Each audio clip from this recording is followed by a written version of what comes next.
Бүгін біз алма және де апельсин мысалын қарастырамыз. Яғни келесідей жағдайды қарастырайық. Ағаш басында алма орналасқан, бірақ біз ол алманы ағаш басына шығып алу мүмкіндігі жоқ. Бірақ біздің қолымызда апельсин бар.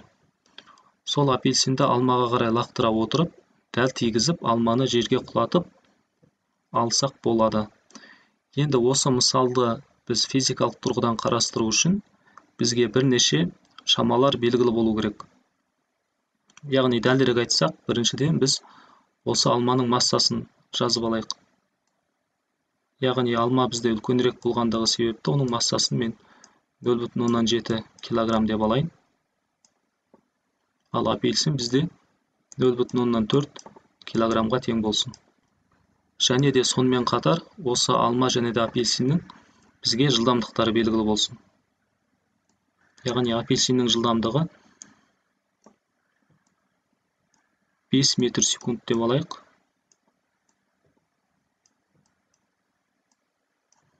Ал алманың жылдамдығы 3 метр секунд болсын. Енді бұл жердегі 5 және де 3 метр секунд жылдамдық деп отырғанымыз, бірінші 5 метр секунд жылдамдық бұл апельсиннің соқтығысқанға дейінгі жылдамдығы. Яғни біздің лақтырған кездегі жылдамдығымыз. Ал 3 метр секунд жылдамдық деп отырғанымыз соқтығыс болғаннан кейінгі алманың жылдамдығы. Яғни апельсин алманы соқты, сосын бұл 3 метр секунд жылдамдықпен құлады. Енді бізге мынандай сұрақ қойылуы мүмкін. Егер апельсиннің бастапқы кездегі жылдамдығы, яғни соқтығысқанға дейінгі жылдамдығы 5 метр секунд болса, онда оның соқтығысқаннан кейін жылдамдығы қалай өзгереді деген сұрақ. Осы сұраққа жауап іздейміз. Яғни жылдамдық orange деп белгілеп қояйын. Осы жылдамдықты бізге анықтау керек. Және де сонымен қатар апельсиніміз соқтығыс болғаннан кейін ол оңға қарай қозғала ма, әлде солға қарай қозғала ма? Міне осы сұрақтарға біз жауап беру үшін бізге импульстің сақталу заңы деп аталатын заң көмектеседі. Енді сол заңды жазып қояйық. Импульстің сақталу заңы бойынша бізде денелердің бастапқы кездегі импульсы тең болады денелердің соңғы импульсына. Осы формуланың негізінде біз жұмыс жасайтын боламыз. Енді бұл жерде бізде бір шарт болу керек, міндетті түрде осы жүйеге, яғни жүйе деп отырғанымыз алма және де апельсиннен құралып тұр. Осы жүйеге сырттан ешқандай да импульс әсер етпеу керек. Яғни сыртқы импульстардың әсері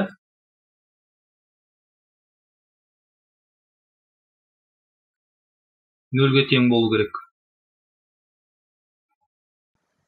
Осы шарт орындалған жағдайда қана біздегі импульстің сақталу заңы орындалады. Яғни сырттан ешқандай да күш әсер етпеу керек. Яғни жүйемізде тек қана алма және де апельсиннің өзара әсерлесуін ғана қарастыруымыз керек. Олай болса, импульстің формуласын біз ашып жазайық. Импульс дегеніміз есімізде болса, бұл масса көбейтілген жылдамдық арқылы анықталынады. Яғни импульс дегеніміз ол масса көбейтілген жылдамдық. Енді осы формулаға сәйкес орындарына қояйық. Бұл жердегі теңдікке дейінгі тұрған импульс бұл денелердің бастапқы импульстары. Олай болса, жазамыз. Бірінші апельсиндікі 0,4 килограмм көбейтілген оның жылдамдығы төбесінде тұр, бұл 5 метр секундқа тең.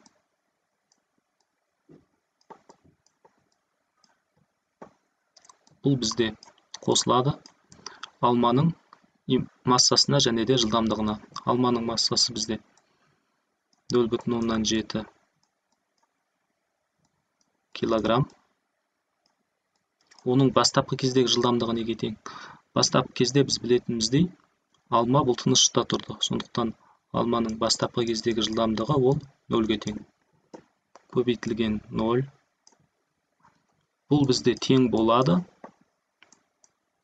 формулаға қарайтын болсақ, денелердің соңғы импульстарына. Соңғы импульс деп отырғанымыз бұл әсерлесу болғаннан кейінгі импульстар. Тура осылай етіп жазып шығамыз. Бірінші апельсиннің массасы 0,4 килограмм көбейтілген. Бұл жерде жылдамдықтың орнына біз апельсиннің соқтығысқаннан кейінгі жылдамдығын жазуым керек. Бірақ ол жылдамдық бізде белгісіз. Мен ол жылдамдықты V orange деп белгілеп қойдым. Яғни V orange-ке көбейтеміз.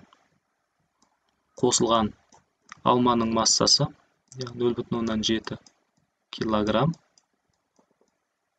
көбейтілген. Алманың соқтығысқаннан кейінгі жылдамдығын біз басында жазған едік, ол 3 метр секундқа тең. Енді осыны ары қарай есептейік.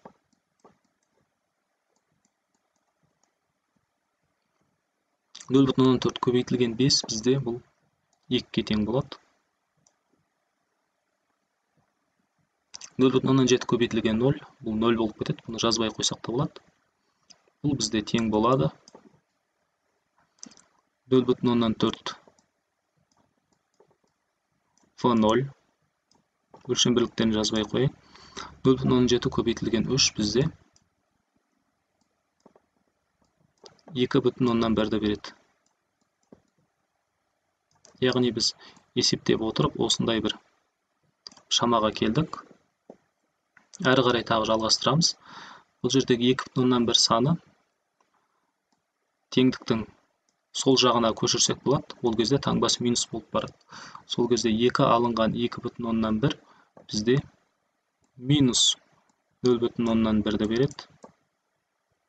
Бұл тең болады 0,4 V orange. Осы жерден бізге қажетті апельсиннің жылдамдығын анықтар болсақ, минус 0,1-ді 0,4-ке бөлеміз.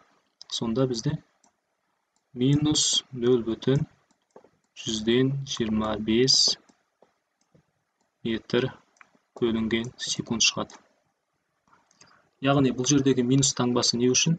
Өйткені минус таңбасы біздегі апельсиннің алмаға соқтығысқаннан кейін оның кері қарай қозғалатындығын білдіреді.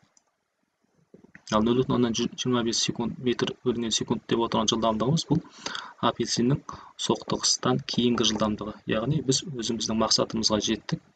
Біздің есептің мысалдың шарты бойынша апельсин алмамен соқтығысқаннан кейін қандай жылдамдықпен қозғалады деген сұрақ болған.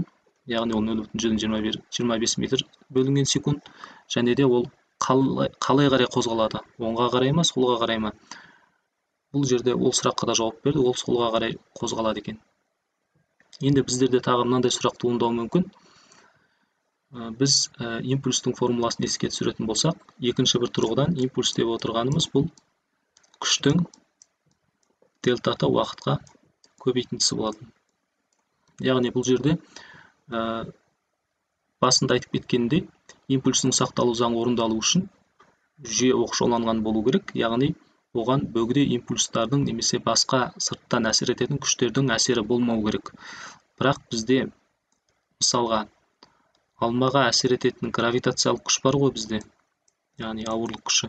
Оны біз қалайша ескермейміз? Оны ескермейтін себебіміз, өйткені біздің жағдайымыздағы мысал бұл горизонталь бағытта болып жатыр. Яғни біздің қозғалысымыз оңға немесе солға. Яғни біз төменге қарай әсер етіп отырған, вертикалды бағытта әсер етіп отырған ауырлық күшінің әсерін қарастырмаймыз. Екінші бір тұрғыдан импульстің формуласына қарар болсақ, күш көбейтілген дельтаты. Дельтаты уақыт деп отырғанымыз бұл алма мен апельсиннің соқтығысу кезіндегі уақыт. Бұл соқтығысу өте аз уақытты құрайды, бірнеше долі секундтарды құрайды.